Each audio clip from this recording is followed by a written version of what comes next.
भगवान गौतम बुद्ध कहते हैं कि तुम्हारे दुख के कारण तुम हो, तुम्हारे सुख के कारण तुम हो। और दूसरों को दुख देकर तुम कभी सुख नहीं प्राप्त कर सकोगे। दूसरों को सताने से तुम कभी उत्सव नहीं मना सकोगे, क्योंकि वैर से वैर शांत नहीं होता, अवैर से शांत होता है। और अगर अवैर बरस जाए तो वैर शांत हो जाता है। जो यह समझ ले तो उसके जीवन में कोई दुख ही नहीं है।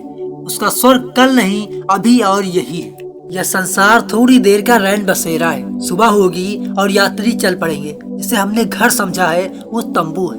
कभी भी उखाड़ने का वक्त आ सकता है। जिसने आज समझ लिया उसे जीने का ढंग आ गया। क्षण भर का खेल है, फिर किसी को दुख क्यों देना। लोग ऐसे जीते हैं जैसे सदा यहाँ रहना है। इसी से भूल होती है। जो इसे समझ गए उनके दुख समाप्त हो जाते हैं। भगवान बुद्ध का धर्म ध्यान का धर्म है। परमात्मा, आत्मा, मोक्ष ये शब्द भगवान बुद्ध के लिए पराये हैं। वे मन को खंड खंड करते हैं, क्योंकि हमारा मन ही सारी समस्याओं का जड़ है। अगर मन से हम जाग जाएं तो हम लोग वो सब पा लेंगे जो उपनिषद, वेद, कुरान में कहा गया है। बुद्ध ने परमात्मा के बिना ध्यान की विधि दी। आत्मा की धारणा को भी ध्यान के लिए आवश्यक नहीं माना। उनके अनुसार ध्यान स्वस्थ है। वे हमें निरोग करने के लिए आए हैं। मनुष्य के लिए भगवान बुद्ध एक मानस चिकित्सा की तरह है।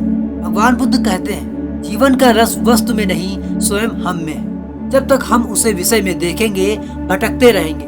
जब हम देखना शुरू करेंगे कि वो मुझ में ही है, वो मैंने ही डाला है वस्तु में, उसी दिन जीवन में क्रांति शुरू हो जाएगी। भगवान बुद्ध कहते हैं, 4 कदम से आगे देखने की आवश्यकता नहीं है, इतना चलने के लिए पर्याप्त है। इसे वो संयम कहते हैं। आखिरी में मैं आपको भगवान बुद्ध का एक गुरु मंत्र देने जा रहा हूँ। इसको आप अपने साथ रखना, इससे आप हमेशा खुश रहोगे। भगवान बुद्ध कहते हैं, जो सुनने योग्य नहीं है उसे सुनना मत, जो छूने योग्य नहीं है उसे छूना मत।